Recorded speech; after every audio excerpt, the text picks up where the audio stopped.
Hi guys, আজি মই আপোনালোকৰ কাৰণে লৈ আহিছোঁ মোবাইল ফোনৰ কিছুমান নজনা কথা, মানে মোবাইল ফোনৰ ওপৰত থকা কিছুমান ভুল ধাৰণা আমাৰ, যিটো আমাৰ জনা দৰকাৰ হয়।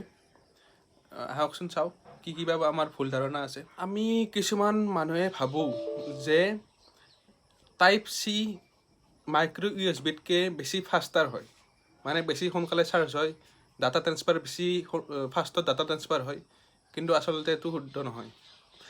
ফৰ এক্সাম্পল, এইটো এডাপ্টাৰ হ'ল 10 ৱাট আৰু এইটো এডাপ্টাৰ হ'ল 12 ৱাট। যদি আমি 10 ৱাটৰ এডাপ্টাৰটোত যদি USB-C পৰ্ট লগাই দিওঁ, C কেবল লগাই দিওঁ, আৰু যদি এইটোত মাইক্ৰ' USB লগাই দিওঁ 12 ৱাটটোত, তেনেহ'লে কোনটোত ফাষ্ট হ'ব? অবভিয়াছলি মাইক্ৰ' USB-টোত ফাষ্ট হ'ব, কাৰণ এইটো আউটপুট হ'ল 12 ৱাট আৰু এইটো 10 ৱাট।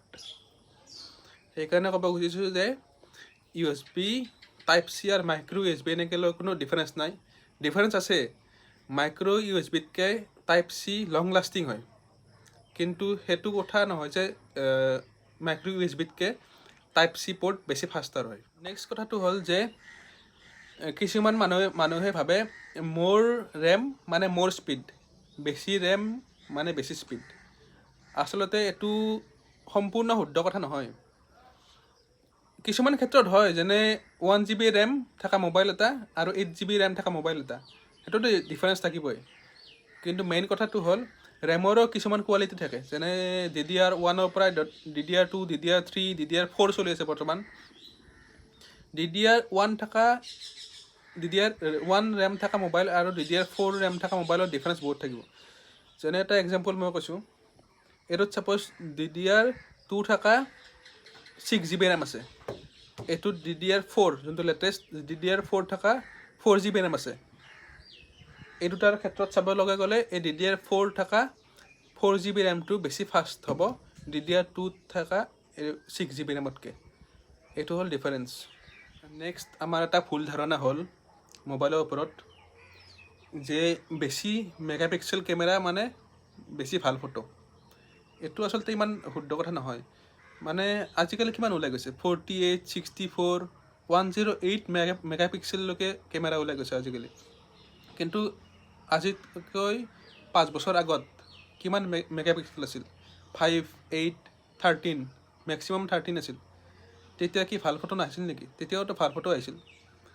কেমেৰাৰ আচলতে মেইন কথাটো হ'ল যে ইয়াৰে চেঞ্চৰটো ভাল লাগিব আৰু ইয়াৰে লেন্সটো ভাল লাগিব, আৰু ইয়াৰে এপাৰেচাৰ বুলি এটা বস্তু আছে।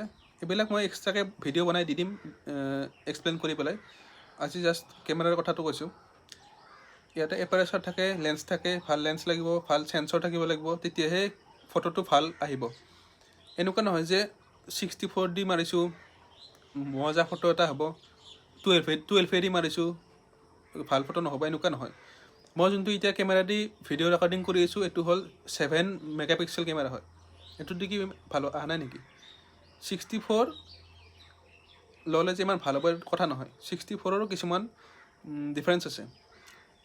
এইটো আপোনাৰ পিক্সেল চাইজ লৈ হ'ব, তাৰপিছত লেন্সটো ভাল লাগিব, এনেকুৱা টাইপৰ আছে আৰু। এইটো মই এক্সট্ৰাকৈ ভিডিঅ' বনাই দিম কেনেকুৱা কেমেৰাৰ ওপৰত। ক'ব ওলাইছোঁ যে কিছুমান মানুহে IP ৰেটিং থকা মানে হ'ল ভাবে ৱাটাৰপ্ৰুফ হয় মোৰ ফোনটো। মোৰ ফোনত IP68 আছে, IP67 আছে। কিছুমানে ভাবে ৱাটাৰপ্ৰুফ হওক, পানীত পেলাই দিওঁ মই ফোনটো, এনেকুৱা কথাটো নহয়। এইটো IP ৰেটিংটো অকল এনেকুৱা হিচাপত দিয়ে যে চাপ'জ বাল্টি এটাত পৰি গ'ল, তেতিয়া বেয়া নোহোৱাকৈ থাকে, সেই হিচাপে সেই বুলি আৰু বোকাত পেলাই দিলে, পুখুৰীত দলিমাত দিলে বেয়াটো হ'বই। আৰু এটা কথা, মেনুফেকচাৰিঙৰ পৰা মানে কোম্পানীৰ ফালৰ পৰা পানীত পৰি বেয়া হ'লে কোনো ৱাৰেণ্টি নাপায়। এইবোৰ IP67, IP68 এইবিলাকৰ মই এক্সট্ৰাকৈ ভিডিঅ' এটা বনাই দিম। এইটো জাষ্ট ক'ব ওলাইছোঁ যে যোনটো IP ৰেটিং হয়, IP67 থাকিল, 68 থাকিল, সেইবাবে যে এইটো ৱাটাৰ প্ৰুফ হয় সেইটো কথা নহয়। ৱাটাৰ ৰেজিষ্টেণ্ট হয়, বৰষুণৰ পানী পৰিল অলপমান, সেইটো বেয়া নহয়, সেইবুলি ৱাটাৰ প্ৰুফ নহয়। এইটো মই IP68ৰ এক্সট্ৰাকৈ ভিডিঅ' বনাই দিম। মই এইবাৰ ক'ব খুজিছোঁ যে কিছুমান মানুহে ভাবে যে এইবোৰ ডেবিট কাৰ্ড ক্ৰেডিট কাৰ্ড এইবোৰ ফোনৰ ওচৰত আনিলে ফোনটো বেয়া হৈ যাব, কিন্তু এইটো সঁচা নহয়। মানে কথাটো হ'ল যে ফোনত যোনবিলাক মেগনেটিক এফেক্ট থাকে, মেগনেট থাকে, সেইবোৰৰ কাৰণে ইয়াতে যোনবিলাক চিপ আছে ন, এইটো চিপ আছে ন, এইটো বেয়া হোৱাৰ চান্স থাকে। কিন্তু মোবাইল ফোনত ইমানো বেছি মেগনেটিক এফেক্ট নাথাকে, মেগনেট নাথাকে, তাৰ বাবে যে এইটো বস্তু কাৰ্ডটো বেয়া হৈ যাব। বহুত মানুহে ভাবে যে কাৰ্ডটো ওচৰত থাকিব নালাগে, কাৰ্ডটো ওচৰত থাকিলে বেয়া হৈ যাব, কিন্তু এইটো কথা নহয়। কিন্তু বৰ্তমান যোনটো চেমচাঙৰ ফ'ল্ড ফোন ওলাইছে, ফ'ল্ড ফোনটোত মেগনেটিক এফেক্ট অলপমান বেছি থাকে এই নৰ্মেল ফোনতকৈ। সেইকাৰণে এই কাৰ্ডটো অলপমান ক্ষতি হোৱা চান্স থাকে, কিন্তু ইমানো নহয়, প্ৰবেবিলিটি বহুত কম হৈ থাকে।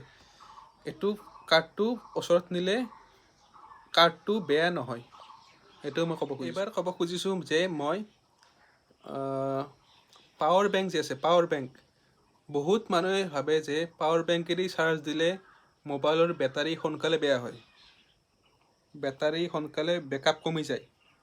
সেইটো কথা আচলতে সত্য নহয়। মোৰ পাৱাৰ বেংকটো ক'ত? এইটো মোৰ পাৱাৰ বেংক। এইটোত চাব আপুনি আউটপুট 10 ৱাটে আছে।